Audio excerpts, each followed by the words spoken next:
Hey everybody, how's it going today? I've got some great garden tips for you here. Now, I use my chickens in my garden as a way to till the soil, to cultivate lightly, and to deposit fertilizer right in the soil. I also use them as a weed management. I move them around to keep weeds down. So I just moved my chicken tractor down the garden road here. I've got them right in the middle of my garden. My garden has 3-foot wide garden rows or garden beds. I use 3 feet wide, and then I have about an 18-inch walking space in between them. So I just moved it from here. The soil is fairly fluffy for the most part. So here's what I'm talking about. You can see the soil is all tilled up here. You can see the edge where the weeds are, all up there on the edge, and how the soil just looks kind of hard and compacted down there. Whereas over here, it just looks so much fluffier, and it's a finer textured soil. All the way down, we see that same thing where this soil has been tilled up fairly nice. They've got all the weeds that sprouted. Those are all gone. They did a wonderful job here. I'll grow good corn in this row. Just going to even that out a little bit, but they conditioned my soil quite well. I had this area full of manure, horse manure from last year, and I had it full of straw and leaves that I just threw down on the ground for the chickens. And they, quiet please, I'm talking. They really cultivated and tilled and tore that up to shreds for the most part, and incorporated quite a lot of it finally into the soil down here. There's a little bit left that just got kicked off to the sides, but that's okay. With the chicken tractor, the whole movable chicken coop idea for fertilization, for cultivation in your garden, you want to make sure that you don't keep it in one place too long, and you want to make sure that the chickens are actually tilling in the ground. If you are feeding them something like your extruded pellets, your standard chicken feed, or your crumbles, they're not going to tend to scratch quite so much at the ground. If you give them a bit of a scratch grain, it's called a scratch grain, just throw it on the dirt and they're going to scratch and peck at the ground, and they're going to start, I don't appreciate being crowed over, they're going to start digging through the ground. It's going to encourage more of the digging and scratching habits, which is what I want, because they're going to help till up the soil. They're going to tear all the weeds to shreds. They're going to find a lot of weed seeds in the dirt, and they're going to take the manures and the straw, the grasses, the hay, and the dead leaves that I collect for fertilizers and organic matter. They're going to till those into the ground for me too. And it's incredible, really, just this whole chickens doing all this work for me. The chickens make my garden fertile. That is my secret, is my chickens. So I'll give you a look here at the chicken tractor. I just gotta move my camera.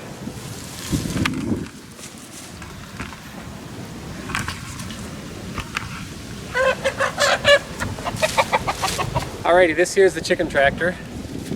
This is 3 feet wide, 2 feet tall, and it's about 10 feet long. That's an approximate. I was working with leftover timbers, so I couldn't make it a perfect 10-foot or 12-foot length like I was hoping. But it's 3 feet wide, 2 feet high is plenty high enough for these chickens. Honestly, a lot of people go down to more like 1.5 feet even, which is still high enough for these chickens to never hit their heads on the top or anything at all. But 2 feet gives me plenty of room to work with here. 3 feet wide is the width of my garden beds. The chicken tractor should be fairly lightweight to make it mobile. It's got to be sturdy, and this thing's fairly sturdy. This here is like a deck board with a goat fencing on it. In hindsight, I just used chicken wire, really. I think chicken wire would have been good enough here for where I am, this close to the house. And I've got my coop up here. Now, my first model chicken tractor was way too heavy with the coop on top. I built it out of scrap timber and old pallets. It was stout, didn't blow over in the 75-mile-an-hour wind we had, but it was too heavy. I couldn't move the darn thing. So I took one of my plastic IBC totes. This is one of those big water hauling industrial liquid barrels, big square barrels. Just took it out of the frame. Will you be quiet? Cut some windows in it. I got a little window flap here. Plenty of sunlight gets through this thing. There's a little hole in the bottom. I don't have a ladder. The chickens actually hop right up 2 feet high and hop right up into the hole in the bottom, which is pretty cool. So here's one of the tricks that I'll do quite a lot. I take straw, hay, old dried leaves that I rake up, and more importantly than that even is the stubble from the previous year's harvest. I leave it all in the ground, and I leave it all in the ground, and I move the chicken tractor over all the stubble, and they clear out the ground quite well and tear things up and till it up well. I generally have the chicken tractor here in one spot for about 2 weeks, which seems to be pretty good to keep up the fertilization in the soil, to keep up the nitrogen content, and to do a great job completely weeding everything and tilling the top 2 or 3 inches of soil. I strongly recommend anybody who has chickens and a garden to do something like this, because this is the only way that I can save most of the volatile fertilizers and volatile nitrogen out of the manure. They deposit it right in the ground and they till it in the ground, so I lose the least amount possible. If you save your manure up in the chicken coop and bring it out to your garden once a month, you're going to be losing 80-90% of your nitrogen from that.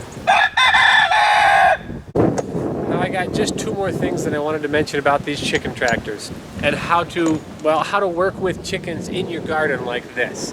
Number 1 is wait until the weeds have sprouted in the spring. If you wait till the spring warm is kind of hitting and all the weeds come real heavy, then those chickens coming through will totally annihilate that weed canopy. In fact, I can do that basically twice before I plant. Instead of going out and hoeing with my hoe, I use a hoe because I don't have a rototiller. I can bring my chickens out here and just move them down, and in the course of a day they'll take every weed out from their little pen. Sometimes even I can do that in a lot less than a day.